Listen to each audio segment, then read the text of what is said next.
Saw dudes. Cheers. How is everybody on this fine Monday evening? Fuck, I hate Mondays. I just hate waking up early. It's the part that I hate the most. Welcome back, though, to the VOD, to the YouTube. Actually, YouTube. Hi, YouTube. Hi. I need to fucking upload the one from last night. Gan, what's up, man? How you been? We're just hanging and banging here this evening. That's what's going on. Just hanging, just chilling. I got some shit to talk about. Lip, what's up, man? How you been? Just hanging out here. Grush secret presentation for Wall Street Elite. I don't like the sounds of that. Intuition and the Unknown. The Alex Jones debate. Some things I was going to get to last night. And the WHO and globalism. I got the thread there. Right? It's a twine the puppet master uses to pull. You know what it is, you know. Hendrix, welcome, man. Welcome. We'll get into that, Gan, I guess. There's something to intuition. There's something mystical, mysterious to it that we haven't quite figured out yet. That I think things like remote viewing touch on in a metaphysical way. It's all fucked in the moment to get. Oh, fuck yeah. Welcome. It's good to have you here, man.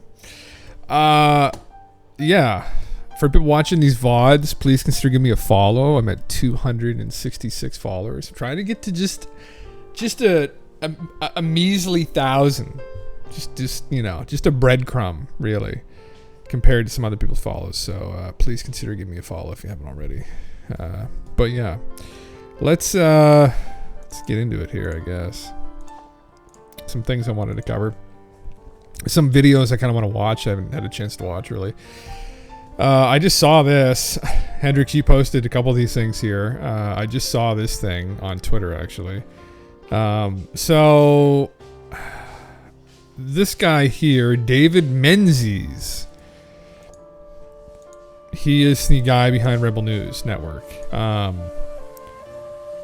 Wasn't he on... I think he's a comedian, wasn't he, originally? Fuck. I think he was. I don't know. Anyway, here in Canada, the Rebel News Network was pretty prolific during the truckers convoy shit. They were covering it when the mainstream media here were not. They were covering all the intricate details of it. They were kind of thorn in the side of Trudeau and co. and all the people that were behind all that fuckery and bullshit. So, yeah, that's kind of their meme, right? They're like the freedom fighters here, right? Fighting against all the mandates and all the bullshit and trying to get to the truth of things, right? So, I guess David was out on the street with Christia Freeland. I might have misspelled that anyway. When he got arrested, the government, yeah. Oh yeah, I just saw a little bit of that. Why is your government supporting Islamo-Nazis? What? What are you doing? You're under arrest for assault. Why are you pushing me? You're under arrest for assault. You're under arrest for assault. Police, you're under arrest for assault. How am I under arrest? You bumped into me. You pushed into me. You bumped. I was just scrubbing. I got my credentials here, and you just bumped into me. So excuse Police, you're under arrest. What is your name in your badge? Holy. You've been told you're under arrest. Why am I under arrest? He blocked my way. Jesus. What? I was just scrumming Christia Freeland. I'm a police officer. You're under arrest. What is your name and your badge number? Assaulting a police officer. How For assault. Supporting Islamo-Nazis. What? Excuse me. What are you doing? Supporting Islamo-Nazis. What? Excuse me. He clearly... Oh, man, that's not... This guy's gonna lose his fucking job. What's he doing? He's right on camera. He blocked his fucking way. That was just a... Oh, give me a fucking break, man. That's just nonsense. That was not assault. He also doesn't look like a cop. Why are you pushing me? You're under arrest for assault. He throws him right up against the fucking light bump, then fucking choke slams him into the fucking into the wall. Yeah, that makes sense. Yeah. Yes. Oh man, yeah. Fucking sociopath. They were clearly anticipating that he was gonna like harass her with questions. Pushed into me. I was just. Look at this grin on her face though, like You're under arrest for assault. Why are you pushing me? You're under arrest for assault. holy boys. You mean I was asking questions aggressively? No, you're actually. Can I have the mic? Merely scrumming cause any trouble or is not. And look at this. That's okay. Oh man. Welcome to Canada. Welcome to life in Canada. Now, how are you supposed to hold these fucking people accountable though? You know? The problem with the system is that you can't even have a conversation with them. These are our elected officials. How are we supposed to have a conversation with them? They just run away, and then they hire thugs to fucking bash into the only guy to really question her, right? Like, it's like, man, oh fuck, like, it's just like same with Trudeau. Like, who has a conversation with him? Like, they go to these town hall meetings and they're all scripted, right? Like, nobody's really asking him real questions. They're unable to actually have a real conversation with someone, right? That's why people hate this platform here, because it allows people to have real conversations. And those real conversations are something that these idiots cannot have. It exposes them instantly. That's the problem. When you sit down with these people and you have a real conversation, you ask them real questions, they can't answer them and they lose their footing completely. They can only function in scripted environments because they are actors.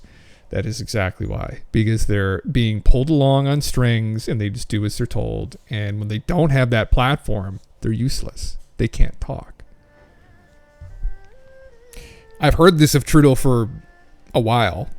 I mean, that he was a fucking idiot. And I should have known better, because one of my old philosophy professors was involved with the Liberal government, my brain this evening. And he had an opportunity. He sat down with Trudeau and spoke with him for a couple hours as a philosopher, you know. And he did not have a high opinion of him. And he warned people, kind of, to not vote for him. And of course, I didn't listen. I thought, if he's an idiot, then he'll just get voted out next election. You know, legalize marijuana, good, great, okay. And then he's gonna get voted out, and then he hasn't. So there you go. That's what happens.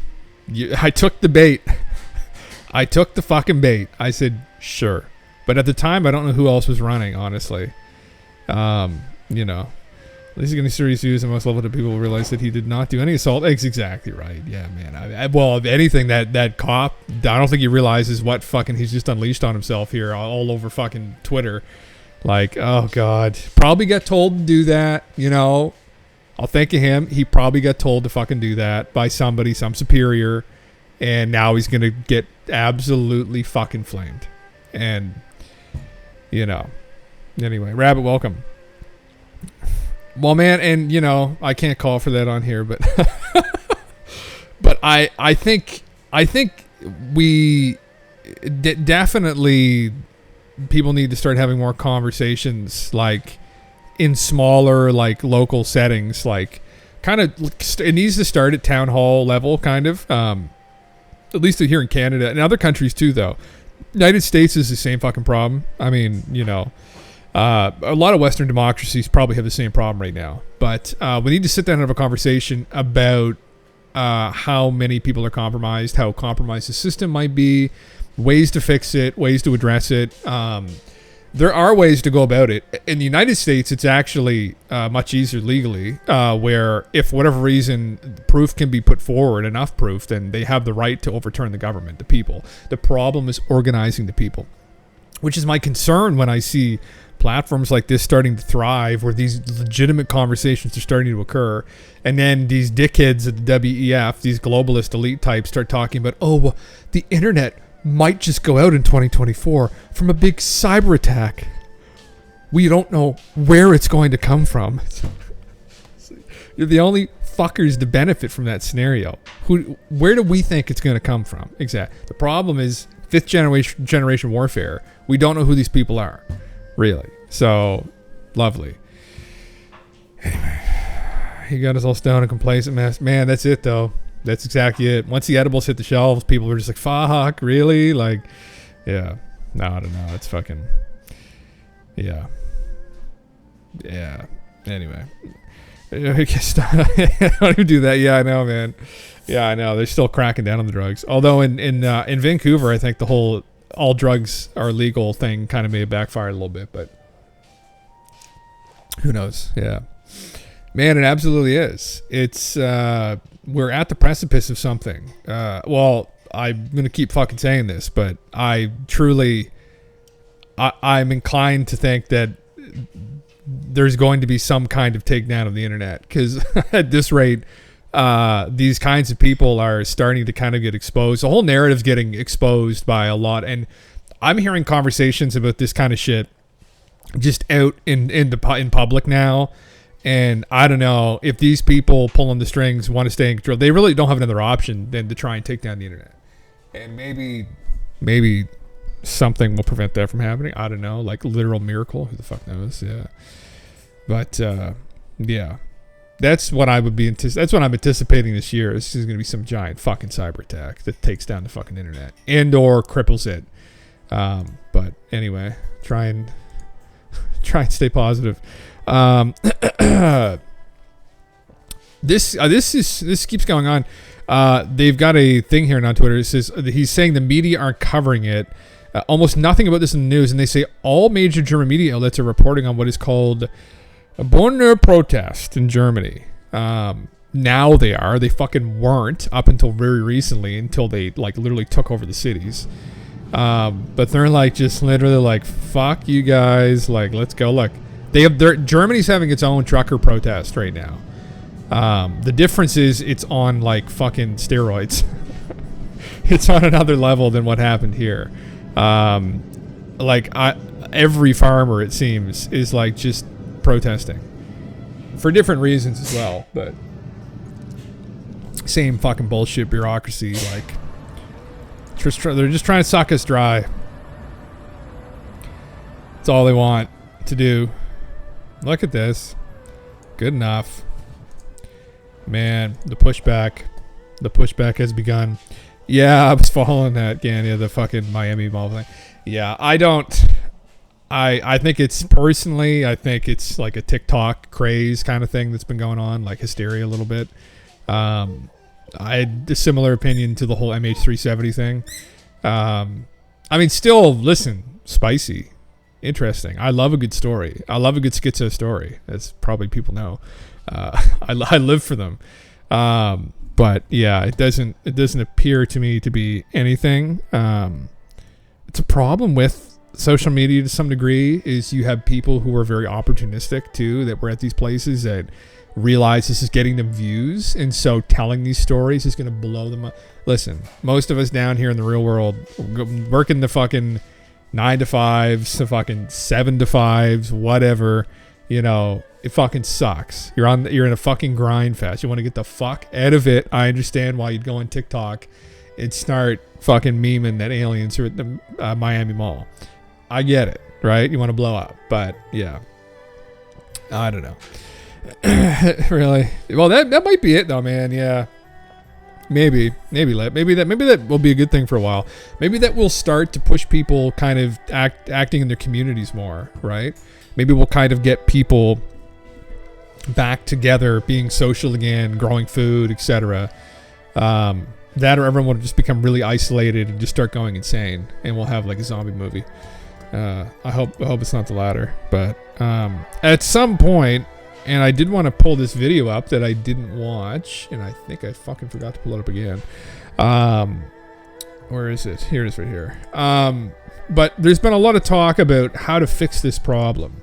There's been a lot of really powerful intellectuals who've chimed in on this, who specialize in these kinds of conversations about, where society should move. And they've spoken of this problem of globalism and this elitism that we're dealing with here, where, our democracies have been compromised by these puppet masters, these hyper wealthy, hyper influential groups of peoples. And really, their opinion, the only way forward is decentralization, which is effectively to decouple from the state. Where we're going to pull back away from, for instance, here in Canada, maybe pull back away from the federal government.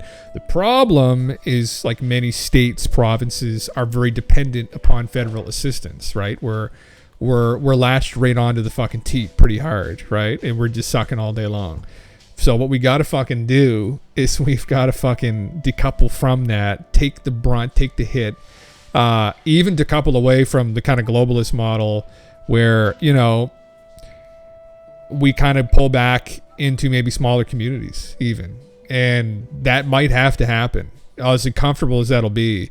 But, we're dealing with all kinds of, we're dealing with like dependency on like big government entities, like federal government entities. And there's a dependency too on this, like this food production and these dependency on grocery stores is another issue too, where like so many of our products are imported. Kind of unnecessarily. We just covered that the other day that in the States, they're slaughtering cattle, right, that are ready to be killed. They're slaughtering, they're slaughtering and not taking the meat. They're just killing them. And instead they're importing fucking meat from Namibia into the fucking store shelves. And it just doesn't make any fucking sense. And a lot of what's behind that are these fucking insane, idiotic climate dictates, right? That's driving this bullshit, and by decoupling and decentralizing, we may be able to, I don't know, just kind of facilitate a better way of life, maybe, right? It's going to be a much simpler way. Hopefully, we still have some technology around, but I feel that inevitably that's where we're going to end up going. That's the only way. The other way is just complete totalitarianism and just control by these idiots. But yeah, attack the crypto data, crypto Mali, giant aliens. Fuck yeah, man. I hope it's gonna get. I mean, I think it will get crazy this year. I think everyone's anticipating that. At least very social media platforms are going to be heavily censored. Probably will have to prove identity. Yeah, exactly. Yeah, the whole digital ID, right, Hendrix? Yeah. Here were some UFO stories. In a way, those underground papers were much like social media in today's times. They were alternative, non-mainstream news sources. Yeah. What happened to them back then? They were hassled, busted, shut down, etc. So I can see the social media facing some of the stuff is not under control. Yes. Yeah, exactly. Yeah. Like X, honestly. And Elon. And who knows what Elon's intentions are. Whether he's just driven by ego or he's driven by ego and wanting to like do the right thing. I think one thing from listening to Elon, welcome DM Leak. One thing from listening to Elon that I've gathered is he's aware that history is watching, right?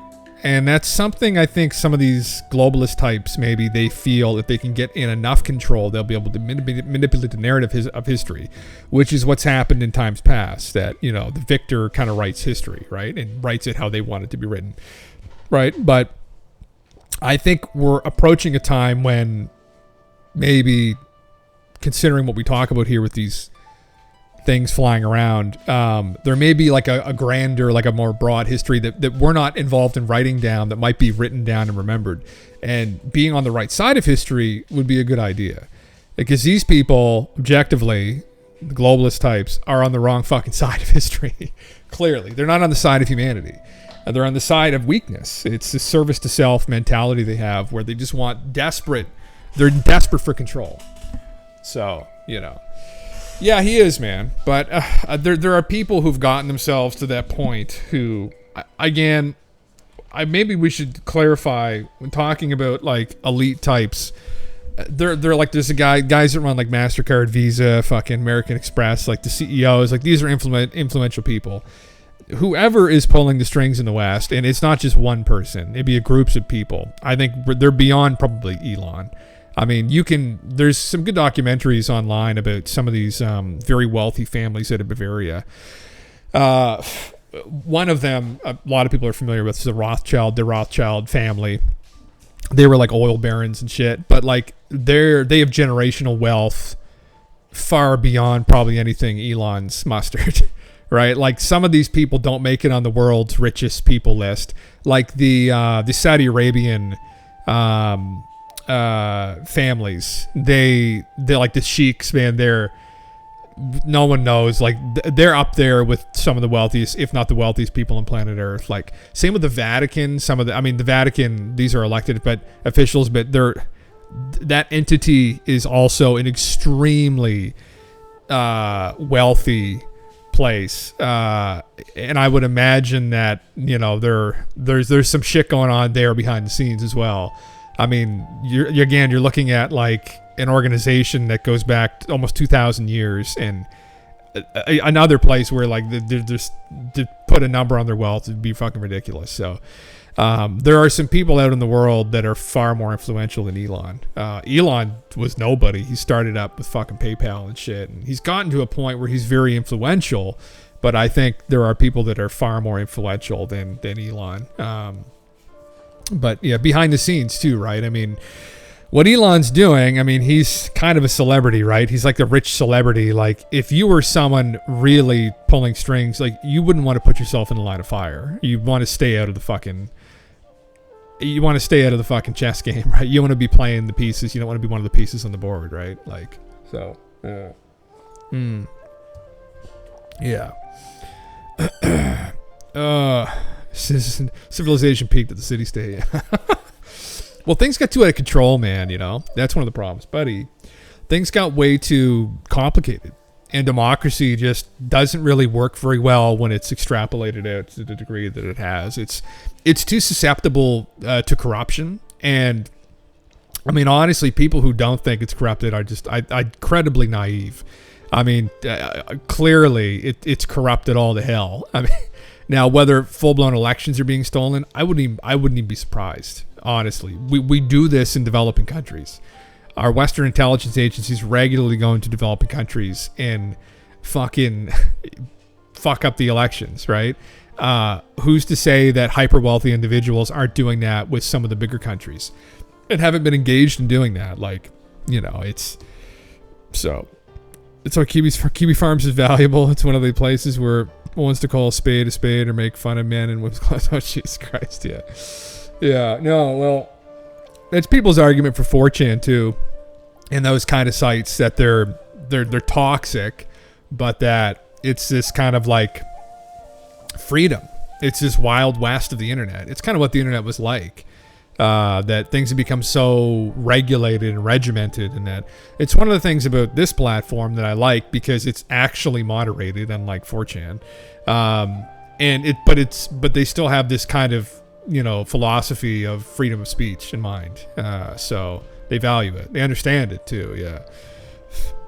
Oh, did he? Fuck. Yeah. Only to try to game any system you create eventually. It's exactly right, man. Yeah. Yeah. And it's the great problem of, politics and which political system is the best. People advocating for communism, I think, are fucking completely out the fucking lunch. I mean, living in a commune with people and like sharing things sounds great in theory, and could work if everyone has this kind of service to other attitude and we all want to share. But the problem is every time it's been implemented, it hasn't been implemented really in the way that like Marx and other philosophers have thought about it. Like the goal wasn't to create some kind of egalitarian fucking dream where we all live this like Hobbit-like existence. The goal was to create a control structure, and you create serfdom essentially, right?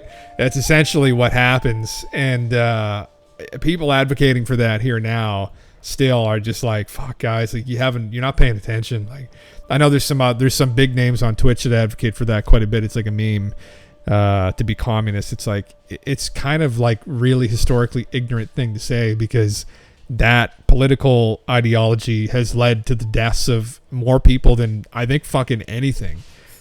Really, Really, I mean, so many. Like, just go back and read what happened in Soviet Union, Russia 100 years ago. So, it's pretty fucked. Yeah. Yeah, it's a system where exactly. Yeah, that's the thing. Freedom of speech. Yeah, that means rampant. That's exactly it. Yeah. And rise up is because they're the only ones who do the work. Yeah. Well, that's true too. Well, yeah, it's people get led a lot, I think, right? Like, what these platforms do though is they kind of, people who have ideas and want to speak about these things and have these conversations, they can have them. And it's why freedom of speech is so important, right? I mean, when you remove the people's freedom to speak, it just inevitably leads to, just disaster. And I think that's what the founding fathers in the U.S. recognized, although they weren't fucking perfect people whatsoever. And it took a couple cycles of working things out to realize, oh, well, people of different skin colors are also people. Like, yes, they are, yeah. But once we work the kinks out, I think, that's why the U.S. has been the bastion of freedom that it has been, at least up until recently. But, yeah. Tell me. You have to listen, Train Beast. That's also why you can't be late, though. You can't be late. You have to be on time. Yeah. Fuck. Illegal levels of whale killing, pile driving noise by wind industry documented. New documentary Thrown to the Wind 2 provides more hard evidence that the wind industry is harming whales. Fuck. Not the whales. Not just seagulls, but also whales. Says one sailor, sounds like a noise from a horror movie. I'm overloading. I need to change my game. Sounds like thunder coming in, says another. It's insane. The sound is equivalent to the blast from a 155 millimeter howitzer. The environmental groups and Democratic governors championing the illegal pile driving off the East Coast are the same groups that fought oil drilling there just a few years ago, claiming it would be too noisy. I'm not opposed to this kind of stuff. Like, obviously, like, we're not going to, like, just stop driving cars, right? Like, fuck off. But we don't want to kill all the whales either. It's like the bees and the pesticides, right? It's like there's been a massive die-off of bees the last, like, 10 years. And, that's a warning sign that we should pay attention. There's tons of issues. Like, the people that are on about the CO2 and stuff, it just seems fucking like... It's like, there's other things going on. Like, there's pesticides. There is fucking fracking. That's a problem too, right? In the central U.S., it's a huge fucking problem. I don't know, man. Even like, nuclear power plants, as much as, we should shut them down. They're kind of Shore wind project in the nation is on Long Island. They can be quite sketchy in the catastrophe. First in New York State, but the first of what will be thousands. It will eventually power half of Long Island. Another huge right. wind farm off Martha's Vineyard is expected to start delivering power early next year. So we had a big victory a few weeks ago when Ørsted decided to pull out of the wind industry project they were building off the coast of New Jersey. So you might... Oh, man, like... This shit is a fucking IQ test. Really, though. Like... I showed a video here the other day. I think it was in the UK, but they had some high winds, and one of these wind turbines just got fucking shredded into a million pieces. It's like, it sounds great. It looks great. That's the whole purpose of it, right? It looks great, but practically not very great, right? It just doesn't work, right? I mean, again, smaller scale. Back in the day, you want to like mill your fucking wheat and shit. Great idea, right? If you want to scale this up to power everybody's homes, bad fucking idea. We live in a dynamic planet. Not going to happen. Same with solar panels, like pretty good idea.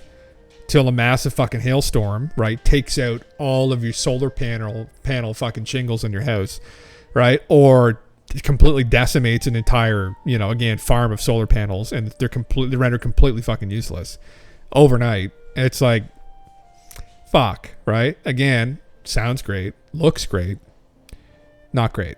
Yeah. Yeah, that's exactly it, man. That's exactly it, Ken. Yeah. Yeah. God damn it. Yeah, it's just fucking, yeah. Anyway. Scenes from Thrown to the Wind. Sounds like noise from a horror movie. Oh, he's going under the water. I see. And they said it's scaring and killing the whales. Well, interesting. Again, it's just virtue signaling. It's just fucking nonsense. I mean, you know, the level of power. We have them here at Atlantic Canada, and like the power generation that comes off them is like fucking, it's not great. It's not great. Compared to like a nuclear power plant. Again, also in a catastrophe, could be kind of a sketchy thing. But it's just all based around this fucking hysteria. I played this clip before about, you know, we're at the cusp of a cataclysm because of the CO2 in the atmosphere, and like things are going to radically shift, and we reach a threshold and we all die. And I've heard this time and again, and I've looked into the science of it time and again you find that the science isn't really that great. And that's why other scientists don't really take it super seriously.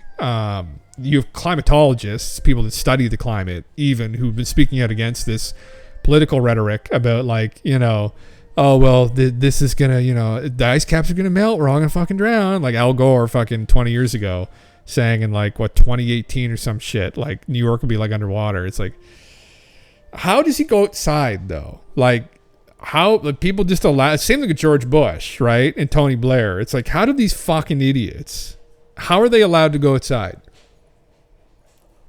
Get people involved with wars, lie, kill millions or hundreds of thousands of innocent civilians, and then it's like, hey, like they show up at like a Christmas special on the talk show in the UK. It's like, fuck. Anyway, it's a clip from Randall, but just to kind of get an idea. The climate right now is no warmer than it's been many times throughout history. Our baseline is now the lowest the carbon dioxide has been in 600 million years. Yeah. As far as temperature change, the IPCC's first report of 1992 showed that the medieval warm period was warmer than the present. Yeah. Well, this didn't fit the narrative. So by the time the 1996 report came out, it was a completely contrived graph called the hockey stick. So what they did was they got rid of the medieval warm period and the Little Ice Age. And so when instead of the graph doing this, they flattened it out, and then they added instrumental record on the end that looks like it's going way up. The point is that the people that are calling them out on it are not getting the media coverage. You know, because look, at this point there's billions of dollars going into the whole climate change narrative. We could do without the music, guys. Who posted this? We could do without the fucking music. Anyway. Yeah, just fucking like smooth brains. Yeah. Like fucking literal just nonsense. Would these people lie like this? Like, what is this though? It's complicated, because I think what it really is a cult, right? That people believe this shit, but they don't actually know the science behind it. And, you know, I once got into a bit of an argument with an environmental philosopher. So we were talking about CO2 emissions, and I genuinely didn't fucking know anything about it. Realized I said, this all seems kind of like fucking cult to me, but it was that she's actually a woman. But anyway, and they were going on about, you know, carbon emissions, and I was like, well, you know, do volcanoes not emit a fuckload of carbon? Now, proportionally, does one volcano put out like all of the carbon dioxide we put out in the air? No, it doesn't. But if you get a bunch of those going off at once in concert, you better fucking believe that they do, right? Especially a big one. And guess what? We know has happened through history. There's been tons of massive eruptions. There have been cataclysmic changes. I'm a huge advocate for that. But because there have been, whether they come around again in our lifetimes, the debate. But, you know, so the climate has been dynamic. It is dynamic.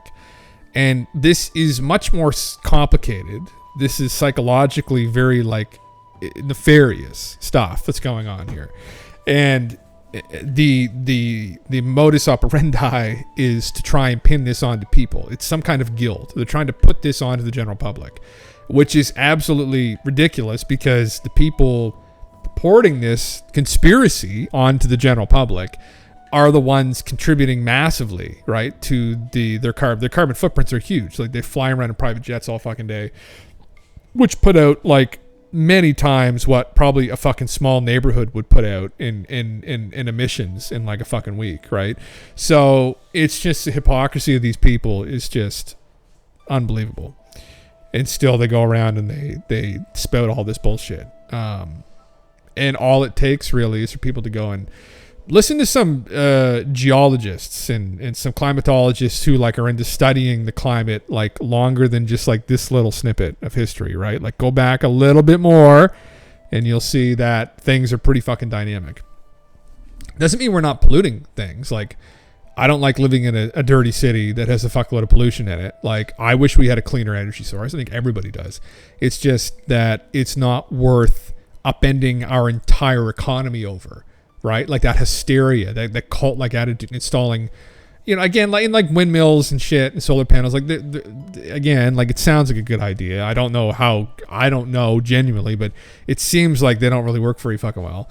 And in Germany, they've shut down their nuclear fucking reactors in preference to these other cleaner energy generation sources, which are completely fucking unstable. Again, like huge windstorm will blow all the fucking turbines to shit, right? Big hailstorm will destroy all the solar panels. Like, what are you going to do, Germany?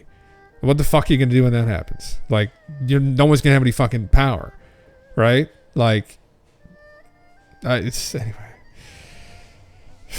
Yeah, I mean, isn't sustainable, self-sufficient economies a good idea regardless? Absolutely, man. Yeah. Yeah, they are. We just got to make sure that they're actually self-sufficient and sustainable, I guess. Yeah. So, yeah. Yeah. But, yeah.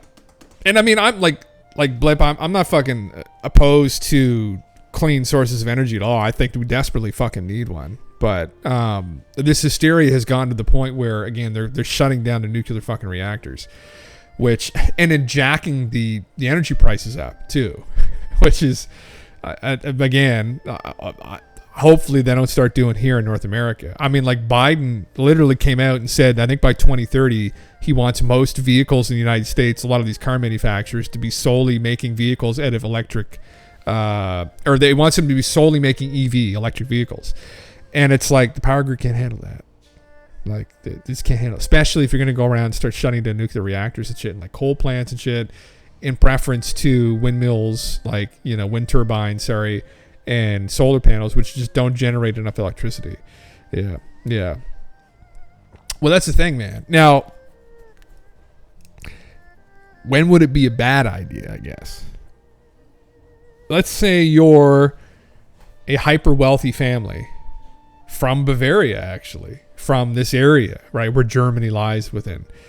And let's say, there's going to be a catastrophic event. And let's say during that event, these nuclear power plants are a massive liability. Well, this is your backyard. If this happens, what don't you want to have happen? You don't want a big nuclear apocalypse. So then what are you going to do? Try and pressure them to shut them down? That's a fucking filthy conspiracy. You're not going to get into that. But it's like, it's like Germany. Again, some of these rumored families, maybe at the tippy top or close to the top of the pyramid, tend to be kind of Bavarian. They tend to be from like, Austria, Lithuania, Switzerland, Germany. Like they're in this area here, right? Like, oh man, there you go. That's exactly right, though. Yeah, I don't want to live near one. I don't want to live near one personally, but I know that they're necessary. Oh, here, this is a spicy topic. This is the topic of the evening here. Yeah. Oh, fuck yeah, there you go. Hell yeah. Everything will start mutating and be kind of like maybe Half-Life even. live out my Half-Life fantasies, get a fucking crowbar and go kill some fucking like space crabs, interdimensional crabs, I guess. David Grush in New York City. Grush appears to have given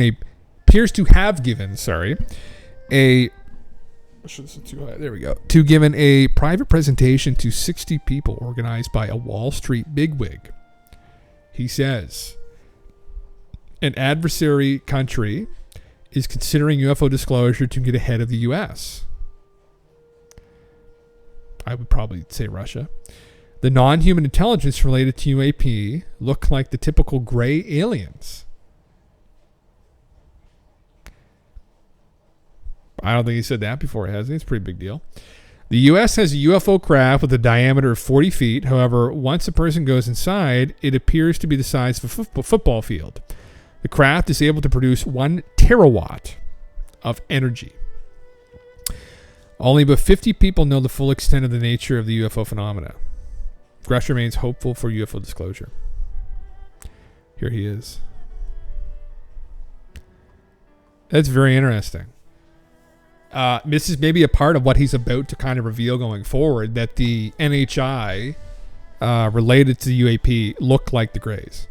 Now, again, I think we've had these conversations. If I were to fucking bet what they look like, I would probably bet on that, because that's appeared in far too many people's visions over the years. Abduction experiences. It's just too prolific, and probably not an accident either.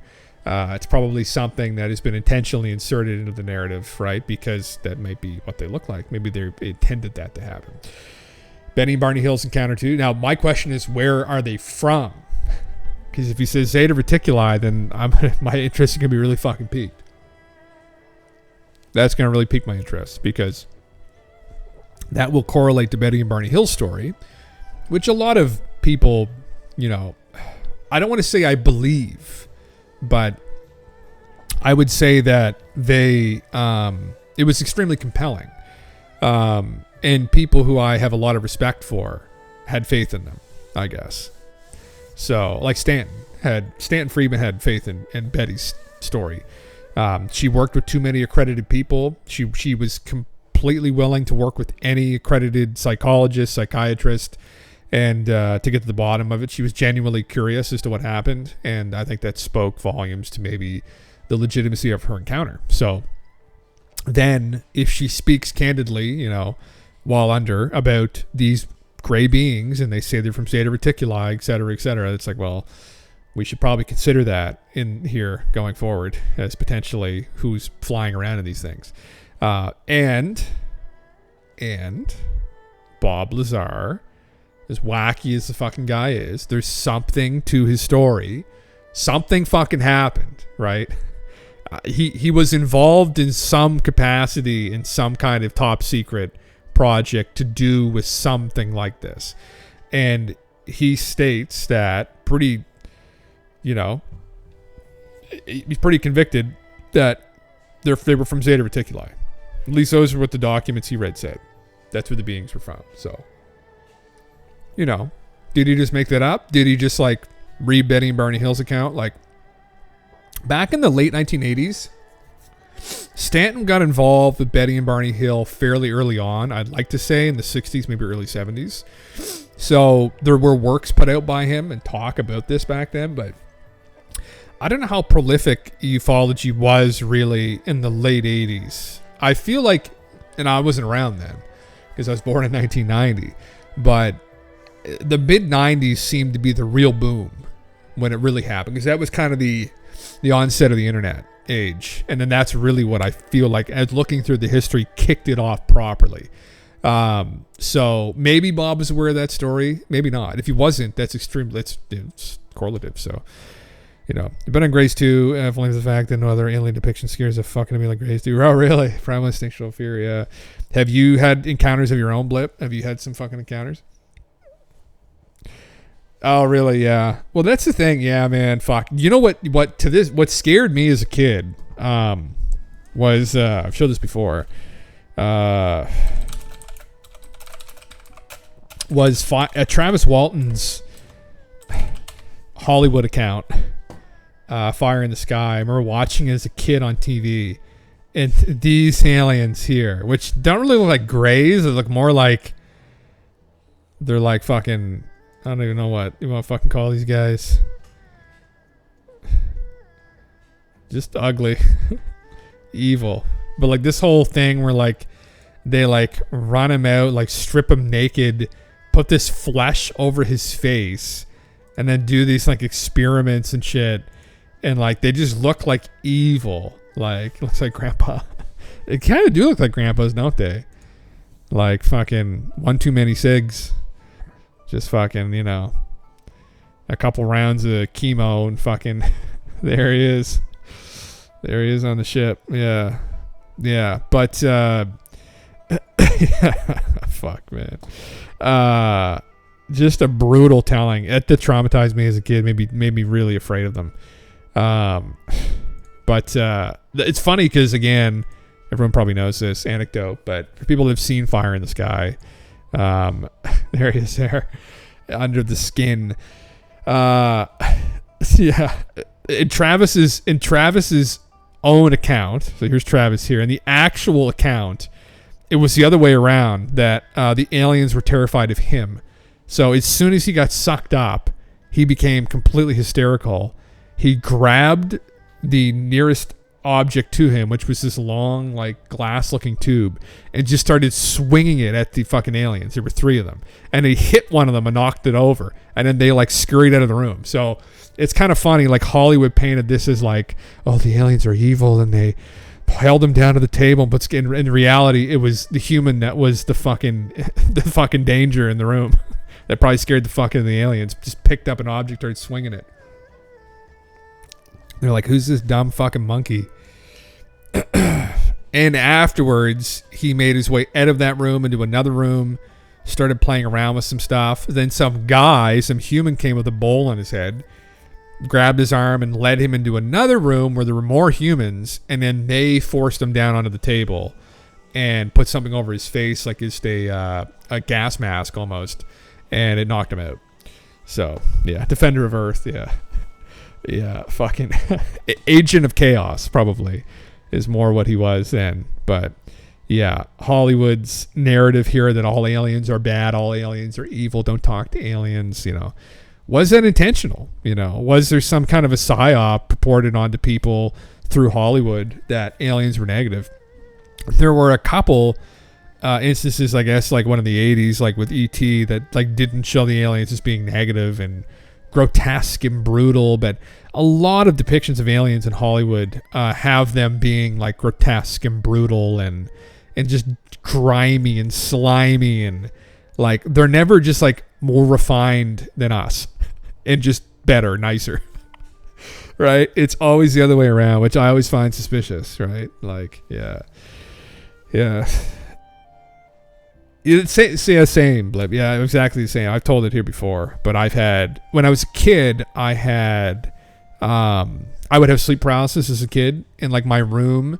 I was like looking down we had these like spiral staircase at my parents' house, and the stairs were just going to spiral down, and it would be dark as shit. And the door, me and my brother shared a room, and I was facing down the hallway, down the staircase, and the door would open up through the night. So in the middle of the night, I'd wake up and I'd just be looking down this dark hallway, and I remember just shaking, feeling like, oh, they're going to come get me. I would freak myself out, but I would be in the sleep paralysis where I couldn't scream. And it's hard. Like some of them were dreams, but then some of them I vividly remember like sweating, and then waking up like soon after covered in sweat. Like I was stuck in this like, you know, this terrible place. But yeah, this movie played a role in that, I'm sure. But yeah, where he gets wrapped up. Oh, really? Yeah, I've watched the movie. The movie's not that great, actually. Essentially, just goes into him afterwards, like just struggling to cope with it, which is kind of what happened in real life. I'd highly recommend, if no one knows the story, watching Joe Rogan's interview with him. It was very good. Travis is like very candid, very well-spoken, very wise guy. Almost like he'd actually genuinely had conversations with like more advanced beings. Like he's very philosophical. Like I wasn't expecting it. I'd seen clips of him in the past, like from like, you know, events at like UFO conferences and shit. But like just hearing him in conversation, his perspectives too were very interesting. Just a very well-spoken guy. I don't know. I really enjoyed the conversation. I didn't expect I would sit through the whole thing, but I did at like quite effortlessly. Defender of Earth. Oh, I was right there. I was driving in my car one day and accidentally let a chimp into my car. I'd run away too. Well, yeah, man, that's maybe. Yeah. They just pick up the nearest stick and start swinging it at your fucking head. Yeah. Are there any more details of this? Of course, he has no proof or corroboration for any claims, and he never will. Same old.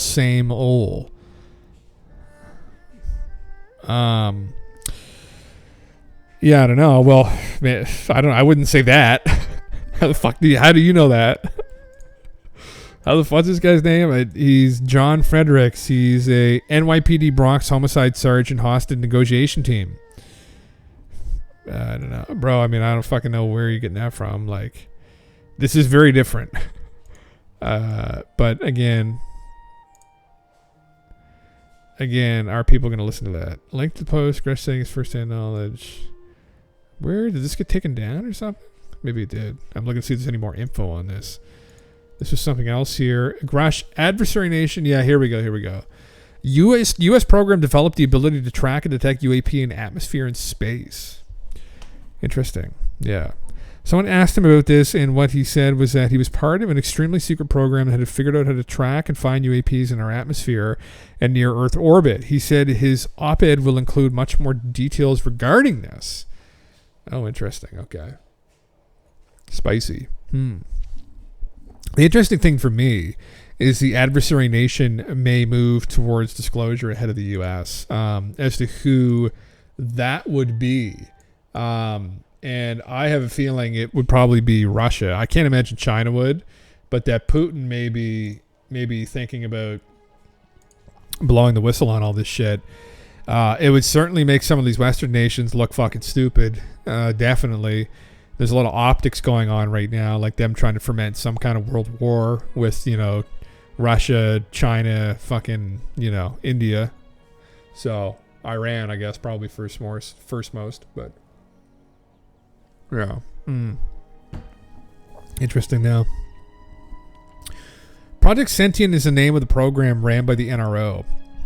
It's an AI that analyzes pictures and information from different satellite networks. How the fuck is this? That is not my understanding. Information I'm aware of would put the capability to track and detect UAP well before the creation of Sentinel by decades. Who are these people, though? Bunch of claims. Computer nerd with background in neuroscience and interest in cosmology, AI, SETI, consciousness, philosophy stuff. It is a bunch of claims, but it's claims from a pretty accredited person that was on the inside dealing with first-hand witnesses. Like, it's like the Jeffrey Epstein stuff. It's like just a bunch of claims. It's like, well, yeah, but by some pretty powerful people, right? This guy's been doing some shady fucking shit. It's like, I don't know. Like, again, they want proof. Sometimes I have a hard time understanding what that means, though.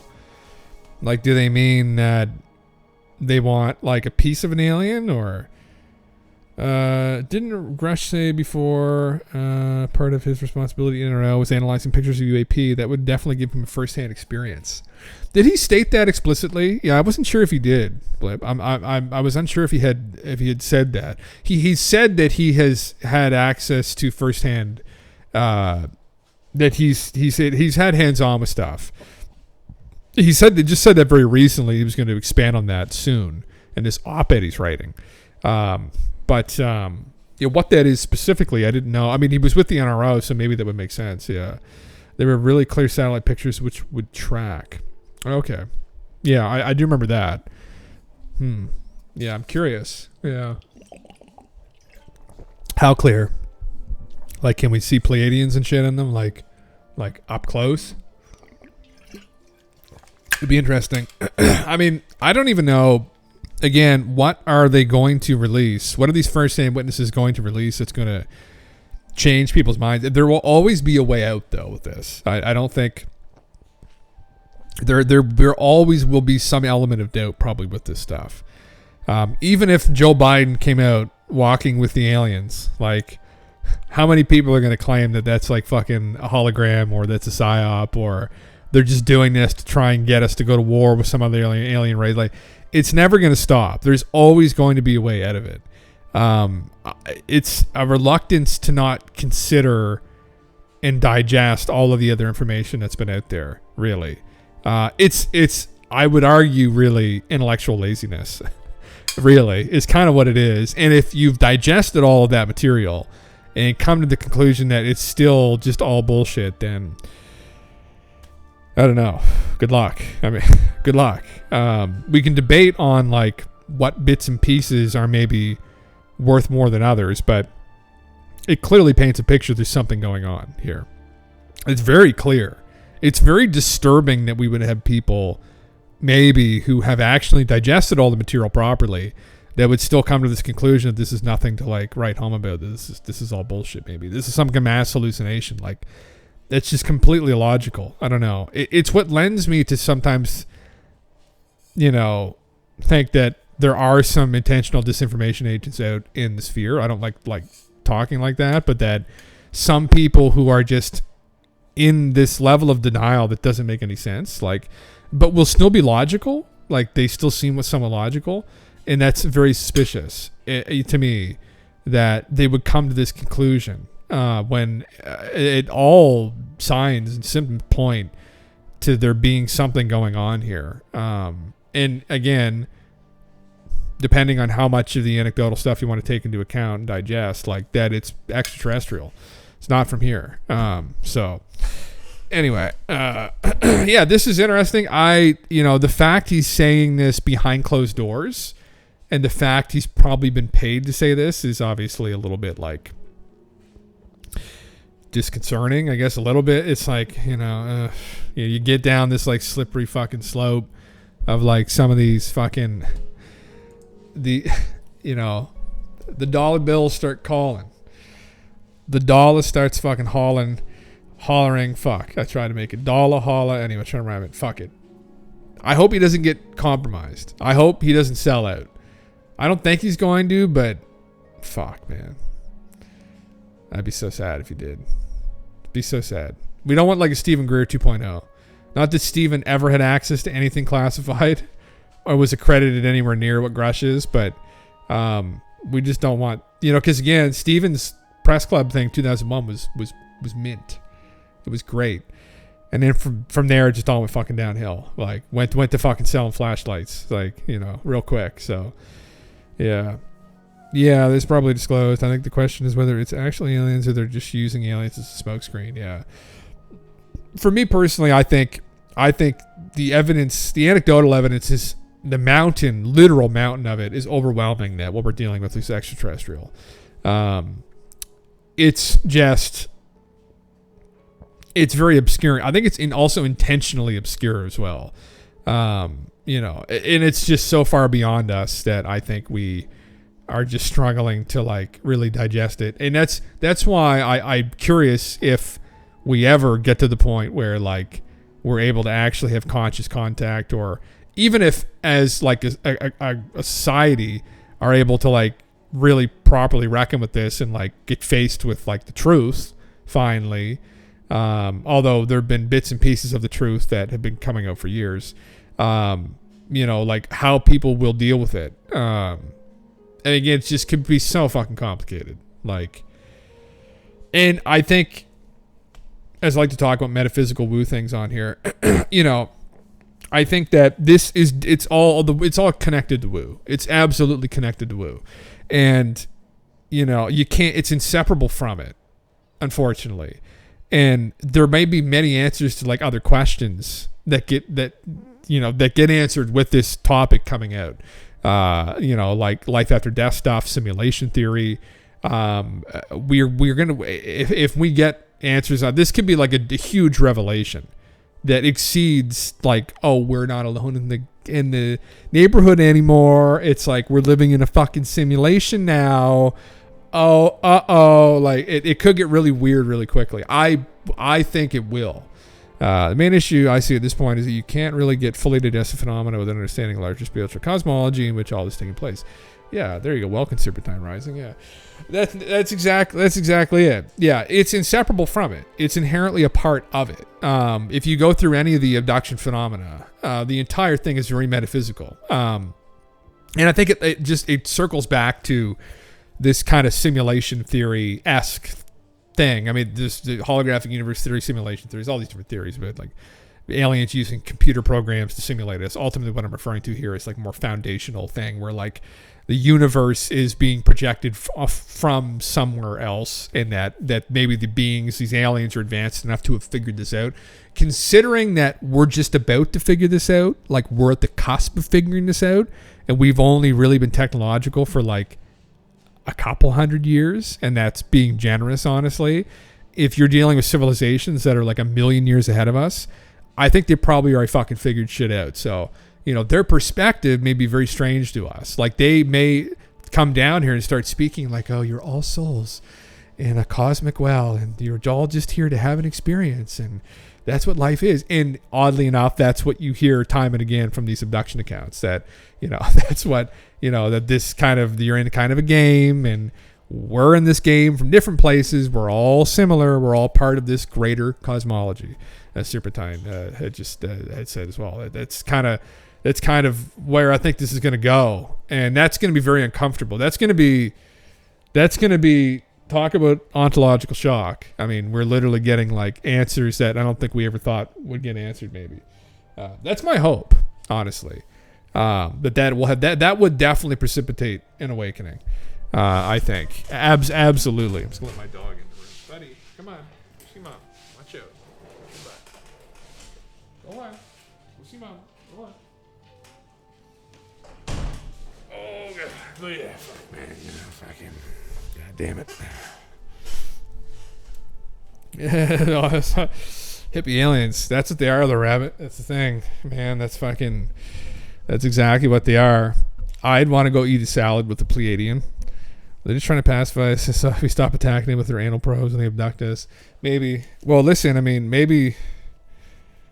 I don't know. Maybe there's something to that, though. Maybe they're trying to tell us something.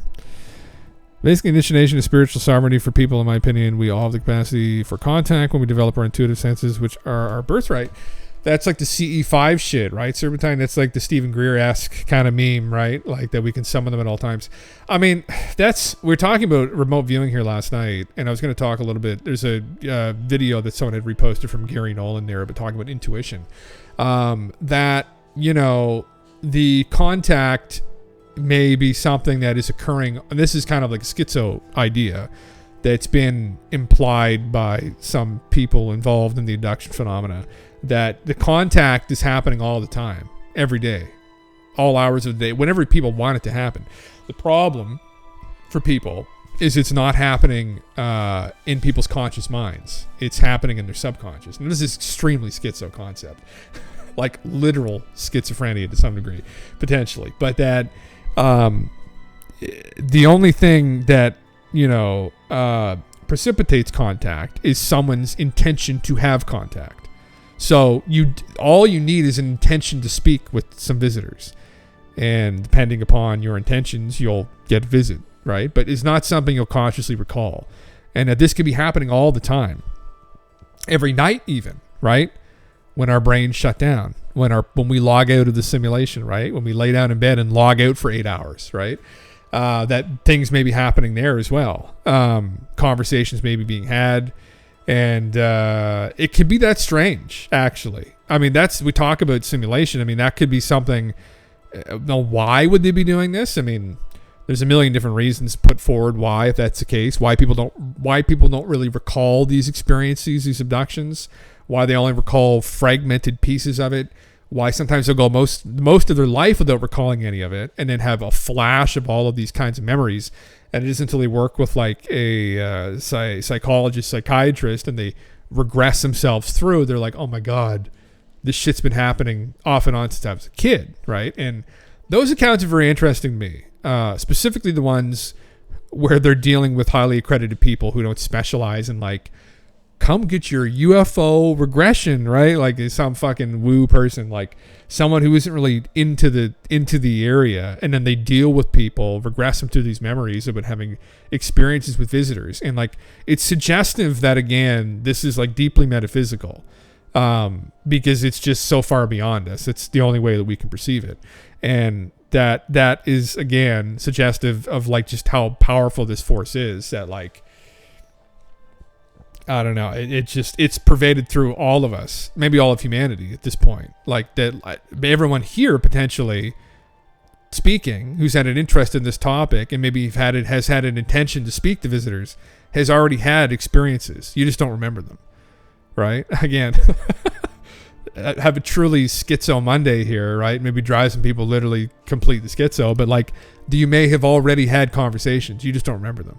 You're not allowed to remember them. Maybe there's some force governing interactions here.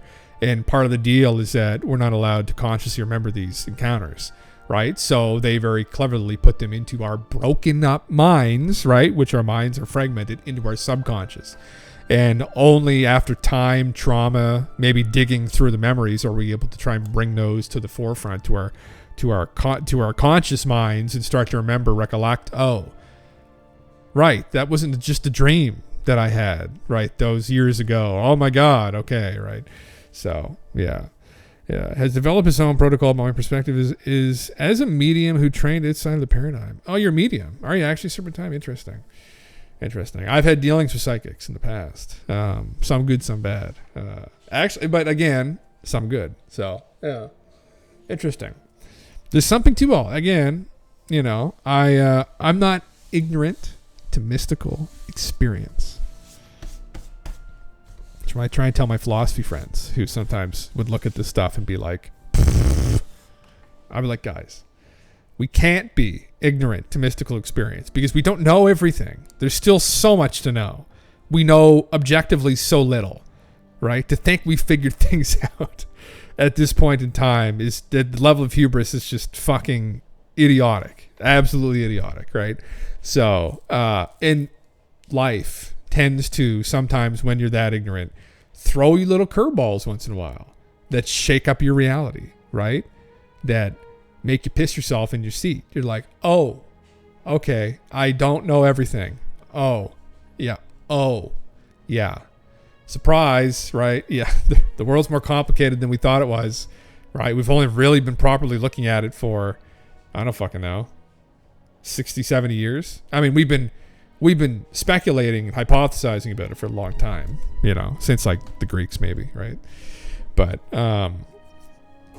yeah, I don't know. Yeah, I was a UFO researcher enthusiast before I knew I was a medium, so it was interesting to add the dimension to all fill them. Interesting, man. No, legit. I mean, what experiences have you had? Like, have you had any experiences? Have you had any kind of contact? Have you had any kind of visions around this stuff, around visitors and things like that? Like, I love talking to people about these kinds of things. I'm genuinely curious too. I have not had many experiences. I tell a story where when I was a pubescent boy, just on the cusp of puberty, I had a dream where a tall gray alien put something over my junk and took a semen sample. And that part of the story could probably be explained by watching too many UFO movies. But the weird part of that story, this was a dream that I had when I was a kid. But in the dream, I looked over to the alien and I said to the alien jokingly, because I couldn't feel anything. I wasn't afraid, which was odd because, you know, a couple of years before then I was petrified of aliens. As I was talking about earlier with Fire in the Sky, fucking traumatized me. And I looked over to him, oddly enough. I always pegged the being as him. And I said, could you at least make it feel good? And he looked at me, and this is a weird part of the dream that stuck with me over the years. He gave his answer was in the form of a thought ball, is the only way I can describe it, which was just a ball of thoughts, concepts, like about, like, it's hard to describe, and I still remember what it felt like, actually. And it was like a high level concept about, like, it was like I was speaking to a psychiatrist or a psychologist about, like, why tying any kind of feeling, emotion to this memory could be like developmentally bad, right? Could lead to like something like happening that would be bad. So instead, you know, everything's numbed out and you don't remember this, etc. And it was interesting because that concept, that thought ball that I had in my head, and I woke up from the dream like right after that happened because it shocked me awake. It confounded me for years because, you know, as a 11, 12-year-old kid, I wasn't capable of having thoughts that complicated. That's what confused me. It scared me awake because I felt like I was actually having a conversation with someone. Obviously not a real conversation, like a weird conversation. But I was like, whoa. Like I knew I wasn't capable of thinking to that degree. It wouldn't be till many years later that I was able to. And it's strange. And I'd be curious to talk to like a psychologist about that phenomena where it's like, can you have dreams about concepts like more complicated than your developing brain can comprehend? And like maybe hearing them offhand on like TV, your brain could try and like rehash it, but it was a pretty unique scenario I don't think I'd ever encountered before up to that point. So anyway, yeah, during transmediumship training, a fellow trainee and I saw a great alien and clairvoyantly. Oh, interesting. Okay, interesting. Have they said anything to you about anything like?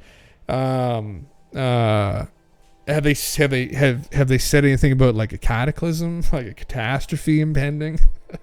Just curious. Anything about like around 2030, like there being some kind of apocalypse, like maybe early 2030s, something like that? They'd be kind of just digging for info. Yeah. Oh, here's another picture here. There it is. Oh, here we go. Here's somebody. All right. Okay. He also mentioned a few other things that I haven't heard him say before, like that he was told about a UAP that was in our possession. Okay, we saw that 40 feet. Yes, it was inside of a football field, right? He also mentioned the U.S. has taken part in a fair amount of crash retrievals before 1933. Also, that we wouldn't be surprised by what the NHA look like, such as they look like the typical gray, and they aren't sure where these beings have come from. Oh, that answers Zeta Reticuli. He also mentioned that he had recently been informed that a U.S. adversary, yes, is considering full disclosure. Yes, I would assume it's Russia. Some asked him about this, and what he said was part of an extremely... Oh, yeah, it says... Oh, here we go. He also mentioned how many people know the full scope of the phenomena to be no more than 50 people. Interesting. And here's like a slide here. Current events, whistleblower. Congress, 2024 election. Biden, no public position. Vivek R. Comments. Interesting.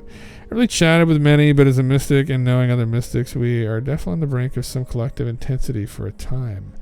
Interesting, man. Yeah. I don't know. It's one of the memes on here that I meme about is I have an interest in researching. I call it philosophic research, philosophy of religion research, catastrophism, and the idea that periodically maybe the Earth is subjected to catastrophes, and connected to Saturn in the sidereal Aquarius transit, which lasts. Interesting. 2025. So it will happen before 2025 then. By March 2025, it will occur. It will dribble out. It will dribble out of someone's mouth. Maybe Putin's mouth. Maybe he'll be the guy. Interesting. Well, I look forward to it. I look forward to great revelations occurring. Speaking of which, we must have the truth full stop. But for anyone who thinks the truth is no big deal, let's have a little chat about the bugs. Fuck that Tom is referring to from Blink-182.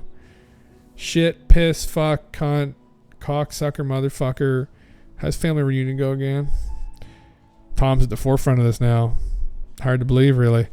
As the Insectolins told some abductees, they are devising a slow takeover of humanity, leaving a small, pure stock of humans for hybrid breeding purposes.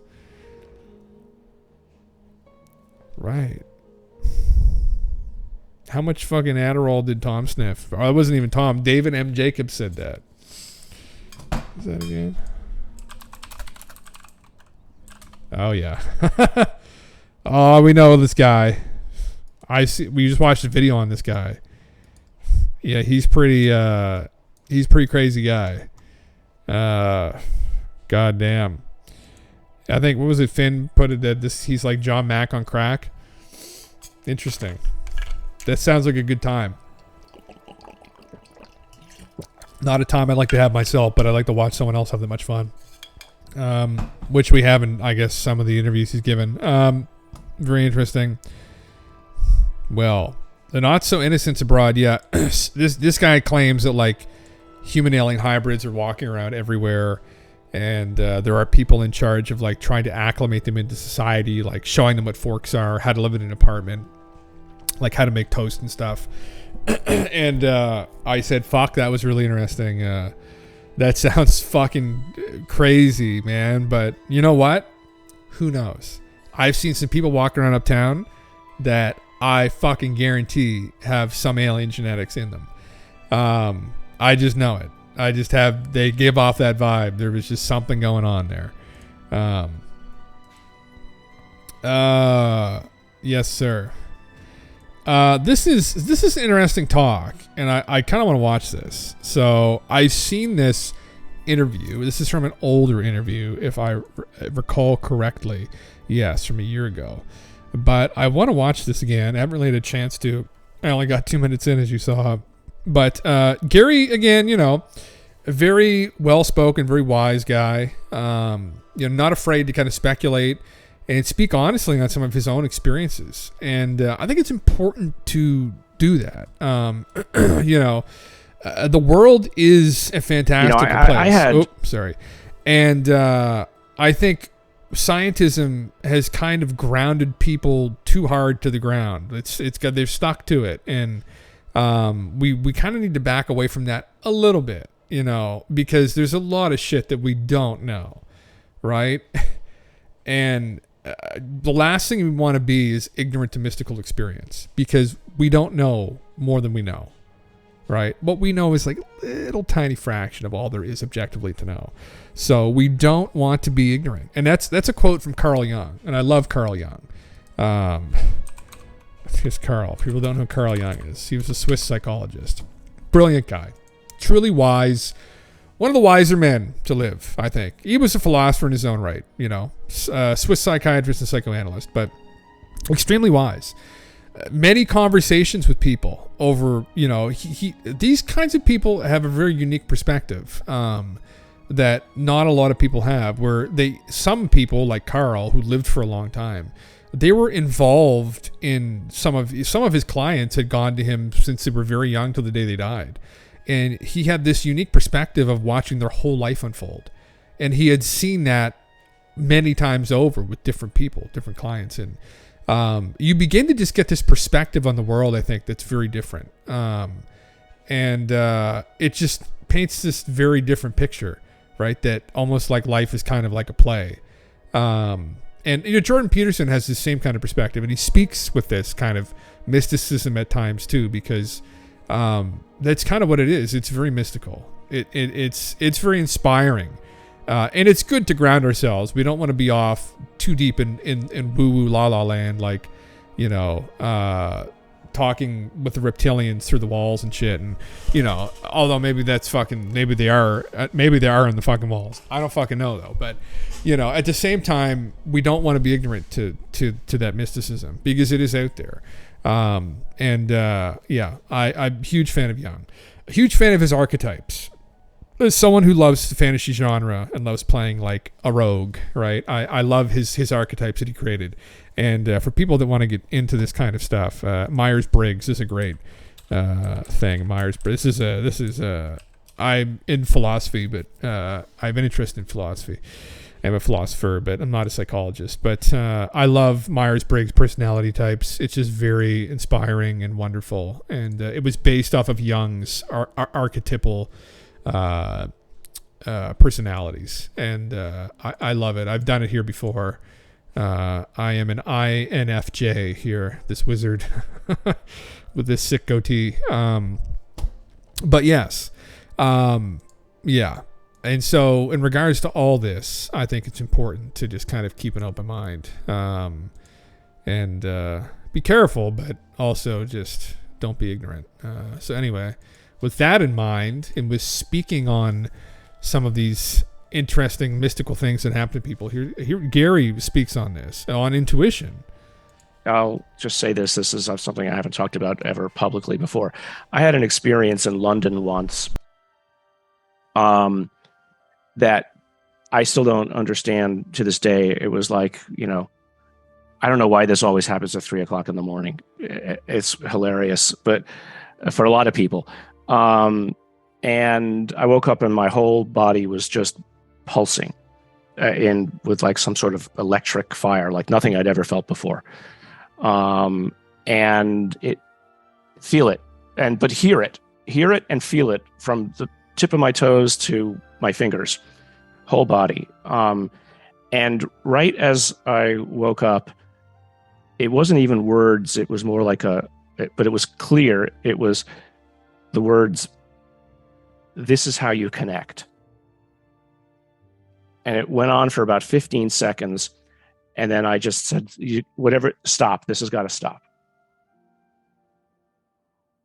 And it stopped. So I was clearly awake. I had control over it. But again, where did this voice come from? I mean, maybe it was a dream. The voice was a dream voice of some sort. But the feeling was not. I'd never had any feeling like that before. And interestingly, the next evening, it happened again at about the same time, but only a very fractional sense of it. So I came back and I asked Jacques, I said, what could that have been? And he said, well, maybe it was a Kundalini event or something like that. So I went and read about Kundalini, never heard of it before. It didn't seem to match any of that. But it was an experience, if you will, that I can't explain. Might have a completely normal physiologic basis. I spoke to, my next door neighbor is the chairman of psychiatry at Stanford. And so she sees everything. And I spoke with her. Yes, he's useful. And so she says, no, that doesn't fall into any of the frameworks of things that we hear about. That's not what you want to hear. Exactly. I was like, damn, maybe you should have told me I ate too much Indian food or something, which I do when I go to London a lot. First thing I do is I head to the Indian restaurants in Soho. You should ask them. Yeah. Well, they might have a different explanation for it, right? I mean, the mystics and yogis of India, I think, are at the root of many of these. These stories. They're probably the most sophisticated, I would say, of the shamans who have explored consciousness. That in an almost scientific manner. Yeah, they were, just to speak on that for a moment. They're India's philosophers. They thought deeply on these things, experimented with mind-altering substances.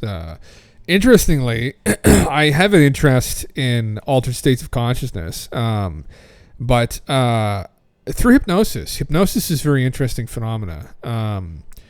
It's always something that's caught my attention. Hypnotherapy, even illusionists using hypnosis. We're some people are, we are generally as a species pretty susceptible to it. And it can create some very strange effects. And I'm a proponent in the metaphysical sphere of Michael Newton's stuff, and I brought him up before in regards to like altered states of consciousness and some of these wacky kinds of experiences. But Michael Newton was a hypnotherapist. He's a clinical psychologist, I believe. Yes, he was. Master hypnotherapist and teacher for more than 40 years. A very accredited guy who, by happenstance, got involved with the woo. Oh, you've read his books, Serpentine? Yes, sir. They are absolutely amazing, yeah. You run into a lot of people in these spheres that are kind of shisty. Like, they're kind of fucking con artists a bit. But no detection of that whatsoever, Michael. The guy lived and died, a good man, and his work is very, very interesting. He was pretty prolific through the 1960s, 70s, and 80s and 90s in California.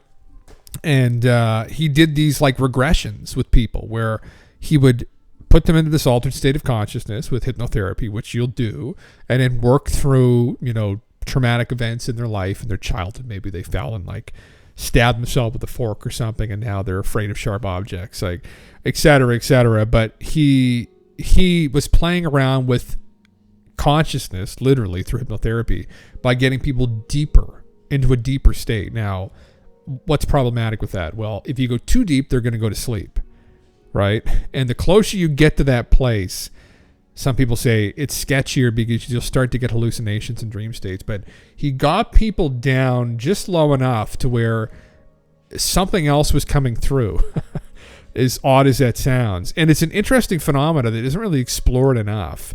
During his sessions with people, he had thousands of clients, and thousands of case studies too. I think he had 8,000 case studies of this. Yes, it is. Yeah, Serpentine, awesome. Yeah. No, I've read all his work, and I found it very interesting. And it just speaks effectively that we're living in a simulation, and that there's another side to things, and that in playing around with our consciousness through hypnotherapy, we can get a bit of a clear picture of this. Now, there's people in many universities now experimenting with the dimethyltryptamine, and using it to create these altered states of consciousness, and trying to communicate with these entities and experiencing these different worlds and all this. It's all subjective stuff, right? So, is there objectively any way to prove any of these claims? No. Does the volume of the case studies speak potentially to the method? A little bit. Again, if they're fairly well documented. He won some awards with the American Psychological Association as well for his work with hypnotherapy. So again, if you've got thousands of case studies involving people using this technique with other practitioners as well, not just himself, having similar kinds of experiences, i.e. being thrown through all these different lives, and also having these visions of this place kind of on the other side, and what it was like. And it's very strange, and honestly, I think if I were to pick and choose a way to explore consciousness, I wouldn't be giving people DMT. I'd be doing something like this. Now, again, is this going to satisfy the hard scientists? Absolutely not. It's not meant to, though. It's not for them. It's just something to kind of, ramble about, honestly. It's probably the closest thing. Oh, Dolores Cannon. I'm not as big of a fan of Dolores. Yeah. I'm not a huge fan of Dolores, I had to be honest, Serpentine. Yeah, Dolores to me was a little bit more liberal, I'd say, with the interpretations. Yeah. I like Michael. He was very grounded. He was a very rationalist type person. He didn't buy into any of this stuff initially. And he was convinced by the overwhelming data that there was something going on. He was very objective about the whole thing as well, where, he never got too caught up in the woo of it all. He stayed fairly grounded.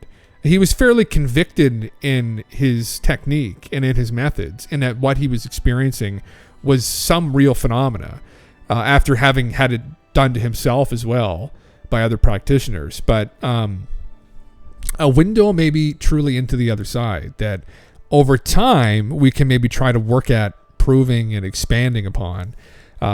Again, is there any way with our techniques, our sciences, to prove this other side? I mean, probably not, really. I mean, you have to think if we're within simulation here, right? The only way really we could probably get any kind of proof out about the fact we're living in one is maybe from studying the source code and looking at it and saying, well, this is running in the background. Which is kind of what I think some quantum physicists are in the process of doing right now, is they're studying kind of the source code of God, as some of them have stated. And what they've been seeing points maybe in this direction, that there's some kind of system running here and that we're a part of it. But not all of us, maybe, yeah. Define objectivity and the means which we apprehend information. I guess so, yeah. I mean, definitely I respect the scientific method deeply. We as human beings have a tendency sometimes to get ourselves into trouble. We can become ungrounded very quickly. And in times past, that has led us down dark roads, right? And some people, and it leads the public when they become ungrounded into like mass formations and the mass hysterias, and we can get into situations where we start believing in magic, and then these women are witches, and I saw them practicing magic, and now we're gonna need to burn them below the stake, and etc. And but at the same time, I think there's definitely in the right space, in the right safe space, we can explore these things. And I enjoyed Michael's space. I enjoyed his books. I enjoyed his logic. I enjoyed the way he approached it. I think he approached it. He approached it very, very, very rationally.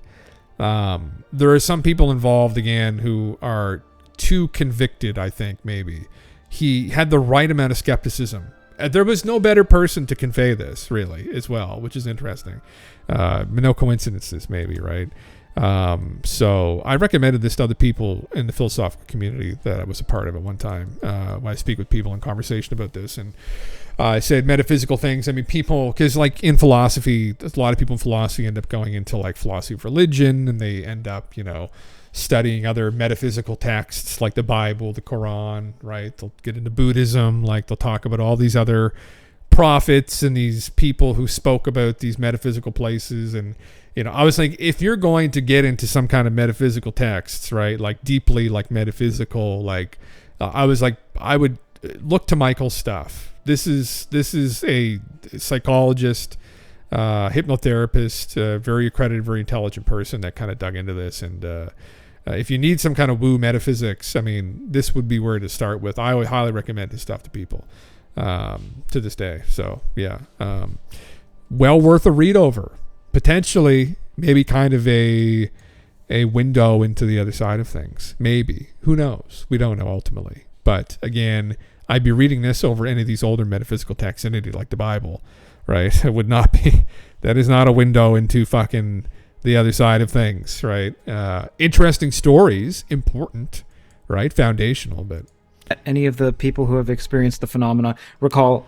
People who are familiar with you know about the caudate and the putamen, and there's certain connections that are overgrown. Okay, that to me implies that for the people who don't have those connections, if they were standing next to the other people, that they wouldn't experience the phenomena. If it was purely some projection that only a certain class of people can feel. Have you heard of cases like that? Yes. Yeah. I mean, Jacques will probably be the better person to talk to about it because he knows them specifically. But yeah, there's several cases where people will see something that the other person doesn't. And actually, let me talk a little bit about that caudate thing, because we've published one paper with a group at Harvard, and we've got another one that is coming out that once again, the caudate, putamen, basal ganglia is at the core of many of the, let's say, the more mainstream things that we were claiming even before we had our first publication. That the caudate is is a central node involved in intuitive and other crystallized and fluid intelligence. And so even though Kit and I had sort of come to this conclusion that it was involved with intuition, and we intuited it, that it was involved with intuition, when you dive into the literature, we found easily now dozens of papers that others have done from completely mainstream points of view that show the caudate is key to, this tiny little thing inside of your brain. You have this giant brain, and this key little thing in the center is sort of like the node. But what we've also done now is we've been doing what you would call morphometrics. So we've taken the MRIs of people's brains. We've basically, you can use that to basically circle the areas of the brain that people have recognized before. Here's the thalamus, putamen, all these various parts of the brain. We can get the size, the volume, the densities. We can even get, with the right kind of MRI, you can get what's called TensorFlow, which is really the tracts between brain regions that are basically the cables that connect the various regions. And because we in biology that there's always a give and take across a system, right? That if one thing is doing something and it's bigger because of it, there'll be a compensation elsewhere in the system, and that it's the parts all playing together that create the function. Any one point might be a node that's key for, let's say, driving the process overall, but there's no one thing alone. It's interesting. We were talking about remote viewing last night, and Joseph McMoneagle, who was a pretty prolific psychic, he was a remote viewer that worked for the CIA, and he at one point had remote viewed what precipitates remote viewing, like in the human body, like what causes this remote viewing. And it was very interesting, actually, his session on that. It was a video where he was explaining it. And he, co-owner of Intuitive Intelligence Applications, he got visions that this, what allows us to do this kind of remote viewing, at least within our body, our brains, evolved from primitive man encountering dangerous animals. That this intuition in and of itself, I guess, is kind of what he remote viewed. What is intuition? That it's a sixth sense that was developed, and it has some biological explanation supposedly, but that it was developed so that as we would like approach a bear's den, we would get this kind of like tingle, right? And we would know dangers ahead. However that's, again, precipitated, like whether it's from like pheromones or stuff in the air or vibrations, but that is where it developed out of, was us encountering predators in our natural environments. And that this was one of the ways that we evolved this way to kind of pick up on them before they killed us. And that's how we evolved. And we weren't just all eaten by lions and bears and shit in the past. Because like some of the fucking bears and shit and lions back in the day were huge, man. Like, it's a fucking short-faced. These bears were around like during the Ice Age. Like, they're fucking monstrous. Like, so like look at this fucking thing, man. Like, that's what we were fucking up against. Like, people would run into that thing in the fucking woods. Like, you know, absolutely terrifying. Literal monster hunter. Actual, like, real-life monster hunter. Like, fucking craziness. So, we developed this ability, I guess, to pick up on these kinds of, like, intuitions because of these natural predators in our environment. So, yeah. Interesting. And now it's something that we're using in the modern day to kind of like, to me though, like there's an element of it that's definitely like wooey though. Like there's definitely woo there. It's definitely to do with consciousness. There's something else going on. Like if there's anything actually to remote viewing, which I think there is, you know, people are like going to Mars a million years ago, going to the moon. It's like there's something else going on that isn't just biologic.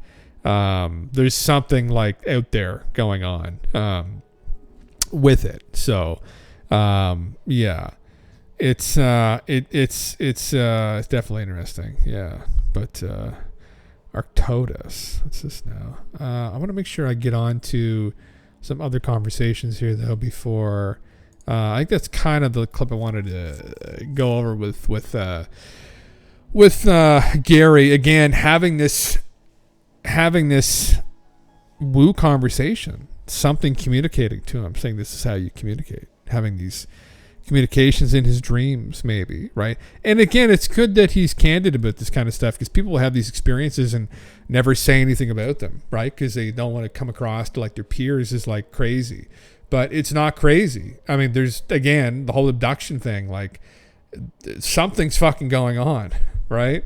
And I think there's too much of it for just some mass hallucination. It's all too different, right? There's something going on with it. And the only way to really get a hold of it and get a grip on it is for people to speak candidly on their experiences. Some of them are fucking strange. Listen, are some of them hallucinations? Probably. Or a percentage? Yeah, abso-fucking-lutely. Statistically, they'd have to be. But there are others that probably aren't. And what the fuck is going on? What was Gary talking to there? Was it just the Indian food? Probably not. Something else happened. Maybe he should go back and try and connect. What could happen, right? What could happen? Anything could happen. Maybe he'll start levitating in his fucking bed or something. I don't know. I thought this was cool. This little swirls found all over the world through different cultures. This kind of pattern, actually, very similar pattern, time and again, depicted here. Here you see all the places: New Mexico, Ireland, England, Italy, Arizona, Greece, Syria, Sardinia, India, Spain, Caucasus, the White Sea. What does it mean? What does it mean? Oh man, yeah, Blip, you can absolutely fucking, yeah. Listen, too many buttered chickens and it'll send you fucking, listen, you'll be in another realm. Absolutely correct. Very interesting. Now, these things are extremely intriguing to me. I love these alternative kind of ancient history narratives that there was some other culture that influenced all. It's pretty fucking clear at this point, actually. I would say that. I'm not a fucking archaeologist, but you know, there was clearly some group of people that had their finger in all these different fucking pies. And I do have an idea who those people were. They're pretty blatantly depicted in Mesopotamian artworks, at least, and spoken much more metaphysically about from other cultures, like as star beings and star brothers, etc., etc. I mean, Jesus Christ, we have so the Sumerian pantheon of gods known as the Anunnaki, and then we have the Hopi ant friends, right? Which in one of their tongues is spoken as Anunnaki. Anu, ant friend. Anu, friend. Naki, ant friend. Anunnaki, right? On the literal other side of the fucking planet, we have these gods which enlightened the public, the Indians at the time, and then also taught them how to live again after they helped them go into caverns to avoid a cataclysm called the Anunnaki. And then on the other side of the planet, we have this other pantheon of gods which taught people, right, like how to till the soil and keep livestock, and they were also called the Anunnaki. It's like, I think there's a connection here, guys. Wow, really? Why is this so audacious? I don't know. It's strange. It's just very strange. Very strange to me that these connections have not been made more readily. The only thing that I can come up with is that this is still new, and like everything's become so hyper specialized. Like all of these different archaeologists in these different areas haven't taken a step back and been like, holy fuck, Jim, like that thing you're looking at, the White Seas, it's the same thing I've been studying in Ireland, and that thing that Bob's been studying in Italy, and Barry in Greece, and Steve in Syria. It's like, oh fuck, like this, oh wow, like it's like, have they not done that yet? Like, I don't know, it's just very strange. This could also all be bullshit too. This is some Twitter post, but I know there's many different examples of this with many different symbols. The cross is one that's very interesting. Also, the winged disc. It's very interesting. I watched the new season of Ancient Aliens last night, I should add, and they were speaking of this creator in Japan, Japanese creator Crow. That this Crow created, had a role in helping found Japan. And there was a particular depiction of it that I found quite interesting, where it's a three-legged crow. Three-legged crow. Yes, but there was an interesting artwork. Well, I think it was an original artwork. Yes, here, this one. On a red background, this winged creature, right? This is a popular one everywhere. You see this winged creature being involved in death and rebirth, and it's a very popular one that's all over the place, right? And there's Typhon, right? The god Typhon, right? A little bit different here, but also red is usually associated with these entities. Where's the actual thing here again? Where is it? The red. Where the fuck? That was a good one. Yeah, right here. Yeah. Typhon, some arguing, like myself, potentially a comet that caused death and rebirth, later confused as Satan. This great red dragon, fiery red dragon, which caused evil on earth, fire and brimstone, right? And killed a bunch of people and cyclically kills a bunch of people. Anyway, thought that was interesting. I wasn't familiar with this one. Again, I run into these things. There's many other examples, but this wasn't one of the ones I was talking about. I genuinely wasn't even aware of this creation myth.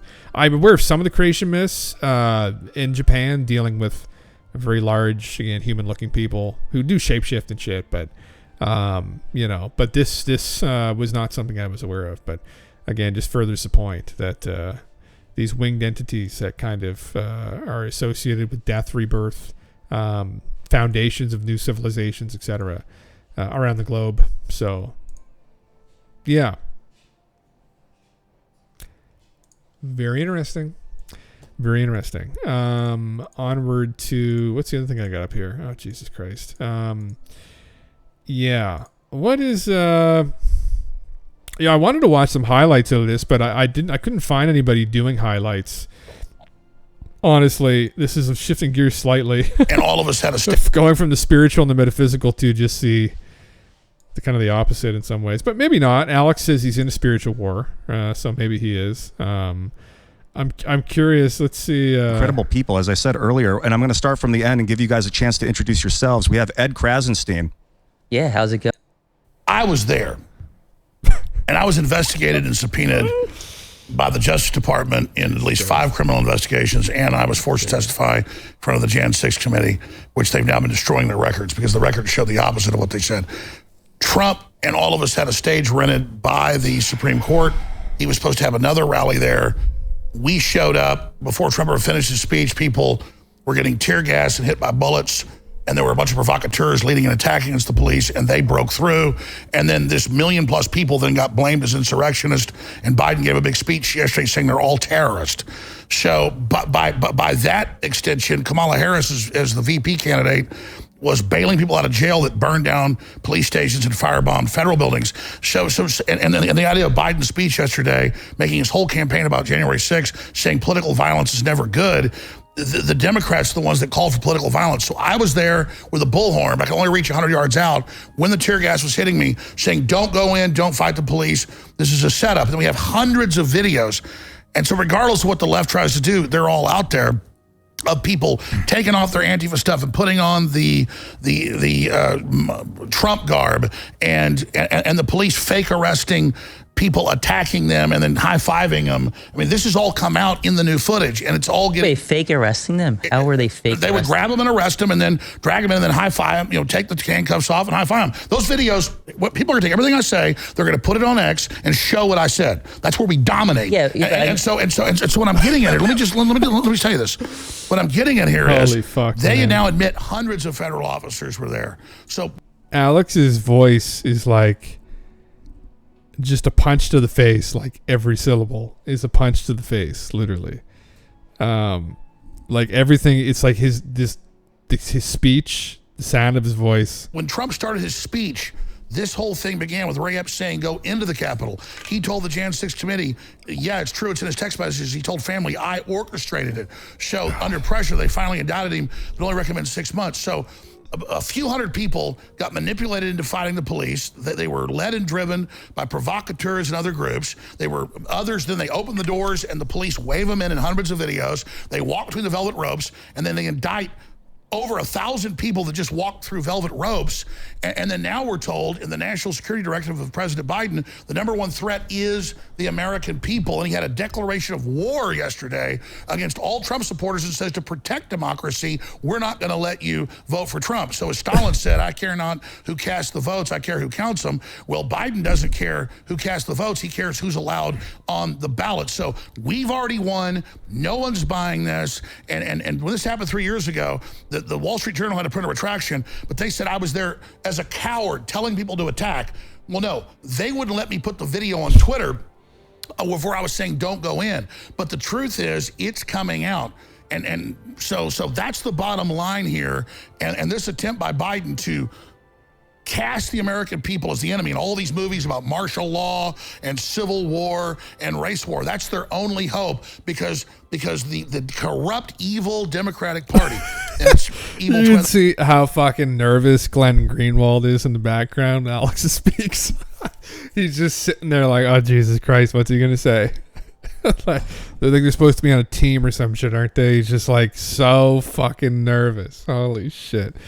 I don't think he answered a single question. Yeah, I mean that's kind of his thing though. He just like will talk over people. That's how he wins. Like he drowns you out. You just drown. Like that's literally his tactic. But I mean, I don't really like debates anymore. Like, are these? Is it good? Is it healthy? Yeah, I kind of. But it turns into some kind of egotistical fucking bullshit. Like, where was the thing at here? Destiny's insane Uno reverse stump debate opponent. Late night on Destiny. So that like he's using tactics to like stump their opponents in a like fuck off. Like we should be trying to get to this point of enlightenment. We should be trying to get to the truth of things. Like we're not going to try and stump people in a debate and make them look stupid. I don't think that's necessarily his intention anyway, but you can see how people watching these debates think this good. It's like an ego thing. It's like, oh, he's going to beat this guy. I'm going to be right. It's like, shut the fuck up. Like, that's just nonsense. Like, I just don't get that. I honestly don't get it. Like, if I'm having a conversation with someone and they disagree with me, I will try and do everything I possibly can so that they get their point across as clear as possible. Because the goal is to try and get to the truth of whatever we're talking about. What is the truth here, right? And this is a debate around the January 6th. So obviously people are going to debate on that topic, but it's like it's not about being right. I think it's about getting to the truth of the matter, which is what they're arguing about. But again, it's like there's ego involved here sometimes that I find disgusting. And all I wish there were like highlights the Supreme Court. He was supposed to have another rally there. We showed up before. It's too bad there aren't any fucking highlights. But if you guys have this, it's clip number 4. Biden's. The narrative collapses right before our eyes. So Trump didn't win the 2016 election. What? Trump didn't win. No, which one? Oh, he's got his hands on him. He got real he nervous only there. won a popular vote. He got real fucking nervous there for a second. He's got a bear sitting right beside him that hasn't eaten in a while, and we know Alex's tastes. Right. He didn't win the popular vote. From the evidence I've seen, he had a huge landslide. They tried to steal it with illegal alien voters, but it's still Trump was so big. We're not all privy to the election that exists in your head. I know. There's the voices no that talk aliens. to you don't give us the same type of information. Voting. The rest of us on Earth don't get information beamed down from the mothership. We got to go by what people in reality say. I'm so sorry. Here we go. People know you're wrong. The states with the illegals are getting more. California just got 6 more congressional seats. Stand up, Ian. Stand up. We need you to come up and rise up. There it is. I'm tied down. There's no invasion. There's no border. You guys think that there was federal involvement here, or if there was, that what the extent of it was on January 6th? I think that there were probably federal agents undercover. Do I think that federal agents committed crimes and led people into the Capitol building? Absolutely not. And there hasn't been any case brought by any of these 700 convicts. None of them brought that up in court. Because they're being prosecuted in the District of Columbia. Because there's no evidence of it. No, I know the lawyers. No evidence I know people involved. They won't let them put defenses on. Let me tell you something. They said Ray Epps was a hero and did nothing wrong. Now they finally indicted him because they know it's a weak spot in their operation. They're only asking for 6 months. Let me tell you, we're not playing clips for tit for tat here, but I want everybody on X to get these statements and put all the clips of women putting onions in their eyes and the cops fake arresting people and high-fiving and saying, I'm a federal agent, I just helped run the attack. They're going to string all these videos out. So here's the thing. Like Brian said, there's probably some informants on the ground. I think one of the ladies in the Proud Boy was an informant. So she was on the ground. She didn't go into the Capitol building, I don't believe. The problem is with what Alex does is he pushes these conspiracy theories. These ideas that illegal aliens were voting. There's no evidence of that. I think what the illegal alien voting thing is what's happening is they're coming in and then they're being counted in the census, which then adds more electoral votes to. Okay. It gives more congressional districts. That's fair. That might be happening. I haven't researched. They're indictments all over the country. They're not. They're indictments of illegals everywhere voting. Got them again. Hit them hard. Hit them hard. Not voting. They're not Alex, voting. That's a conspiracy theory. Like 2 people? Oh, no, a bunch of cities have passed laws where illegal aliens can vote. No, they haven't. No, not in the federal elections. No, but the illegals are voting in elections though. Not in the federal ones. So I know that some cities try to have them voting in like local matters. I don't know how many of those are successful. Illegal aliens shouldn't be voting, okay? But they're not. They're not voting in federal elections. I don't know why you would care though. Why would you even That's a care? conspiracy I don't know theory, why you would Alex. Come care on. about. There are going to illegal- be 100 million views of you guys. Thanks for popping in, Blev. Good talking with you, man. Yeah, sweet dreams. About illegals voting when you think Trump can just flip the whole election. Jesus anyway. Who Christ. cares? I'm not You going to just ask sleep at Pence this to rate. throw it Let's all do out. I this. never said I thought Trump could flip the election. Oh, do you think it was okay when he asked Pence to do it? I already told you 5 times. I think that was a bad theory. I didn't say it was a bad Because theory. I'm Do you think it was intellectually allowed? honest. Do you think it was an attempted coup? Do you think you can ask the vice president to unilaterally determine the outcome of the election? No, Trump was exploring every option. The main thing he wanted was a 10-day investigation. No, Trump wanted Pence to throw out the election to declare him the winner. Imagine if Trump would say, like, I don't believe Joe Biden can be on the ballot. Imagine if federal judges And that would go to court, and the courts can what decide would that. Republicans be doing right now? Biden hasn't What would said you that. do? Let me ask Biden you a hasn't hypothetical. said that. If States have. Republicans Trump were spent trying 4 to years take, saying if Obama should go on the Republicans were ballot. I mean, what do trying you to want to say? Okay. That's enough. I can only stand Alex for so long. Now listen, who would I side with here? I'm always going to side with the fucking better memer, though. That's the fucking thing. Like, I don't care who's right objectively. I just really, who's the bigger meme? And I don't think there's even a debate here who the biggest meme at that table is, right? We know. So there's like a million different holes in Alex's logic. There's a million different holes in Alex's fucking logic. But but at the end of the day, I don't know. There's a courage to Alex. And I think in Alex's heart somewhere he knows there's something wrong with the world. And probably these other guys at the table on the other side also know this too. They're just debating about specifics here. But yeah, I don't know. I think I have to say every time I encounter Alex, I do just get frustrated after probably like 2 seconds of listening to him. But I have burnout because I've been listening to Alex for far too fucking long, off and on. But ultimately, I think he's a grifter. Yeah. That's effectively, that's one way of putting it. Yeah, I think Serpentine. Yeah, he has been a voice though to try and enlighten people to some real problems in the world, which is these globalist elite type fucking assholes. That's his whole meme. But on the side, he pockets some money, right? He pockets a couple dollars to. A little bit of alpha male vitality formula, right? To fight the globalists. Hey, listen, gonna make a shitty fucking video game that's $20 and shill it at the end of every fucking InfoWars podcast on X. Hey, might as well, right? Yeah, man, I know. Yeah, I used to watch him back in the day. I remember like fucking, 14, 15, 16-year-old me back in the early 2000s watching him and just being like, whoa, who's this crazy fucking guy? Yeah. That's a good question, though. Oh, Jesus. Oh, okay. Okay, yeah, I'll wait a second to answer this, yeah. Alex Jones or Stephen Greer. Oh, Jesus Christ. Yeah, that is, that's a difficult one, honestly. Yeah. God bless. There you go. God bless her. Yeah. God bless. Yeah, I would say probably I would enjoy having a conversation with Alex. I would not enjoy having a conversation with Stephen Greer. Alex, for all of his buffoonery at times, I think he does have good intentions ultimately. I think he's just just wants to make a buck too. Steven, I think, is a genuine fucking like psychopath. Yeah. At least he meditates. That is true. I am not a fan of Steven. I get very bad vibes off Steven. Yeah, there's just something about Steven. Yeah.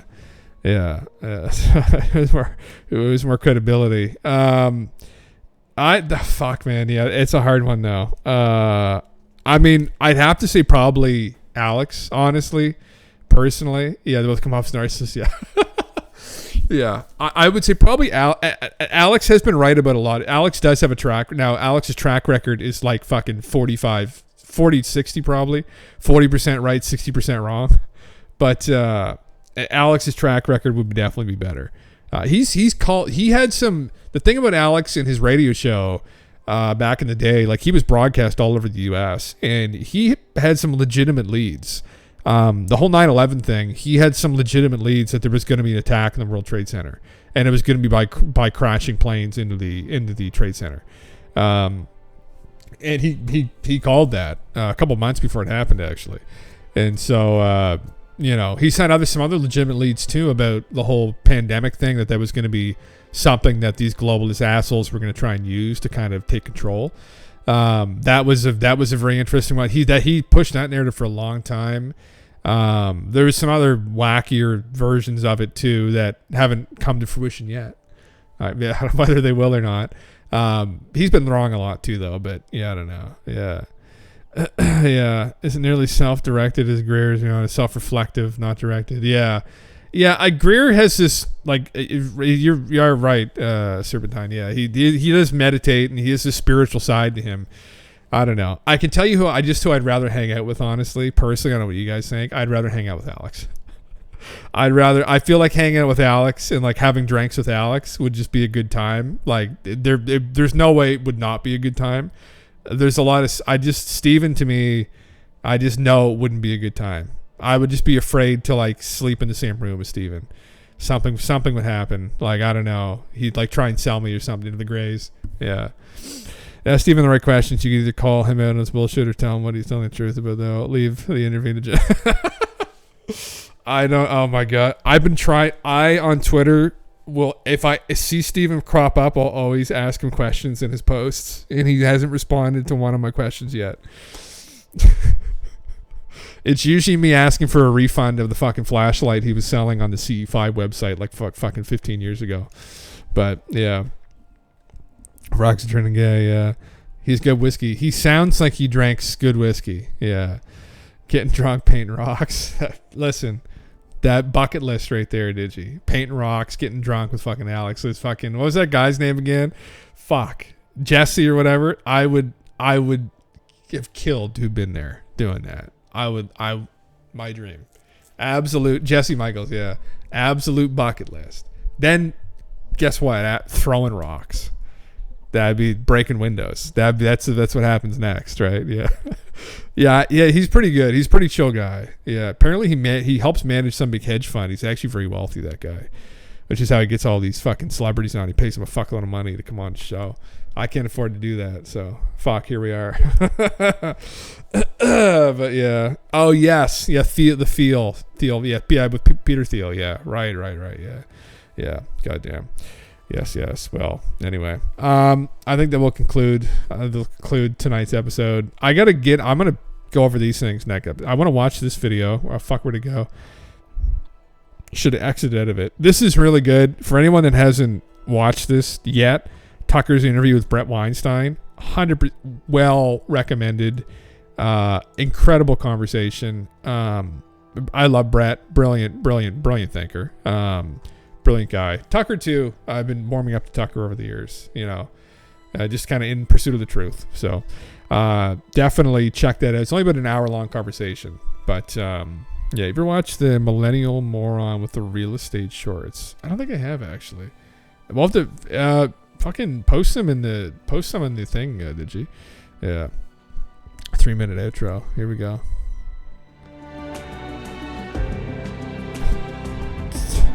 3-minute ad.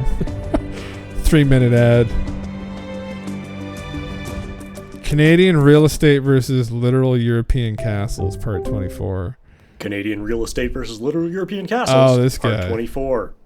Today we're going to our nation's capital of Ottawa, Ontario. But first, it's January 7th, and you know what that means.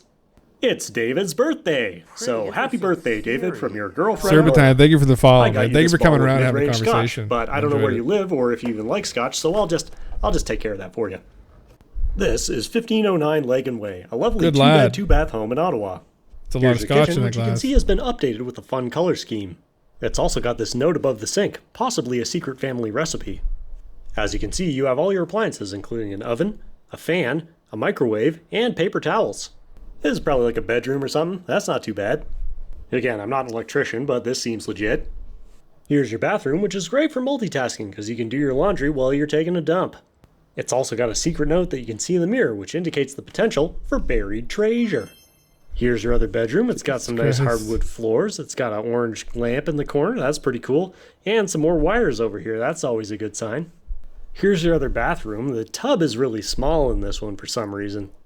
It's also got a note on the tub and the toilet, which is making me suspect that this might not be a functioning toilet, you guys. It doesn't even have the toilet hat, see? This is like your upstairs bedroom. You got some jazz floor here. You got jazz drywall. It's wall-to-wall jazz in this place.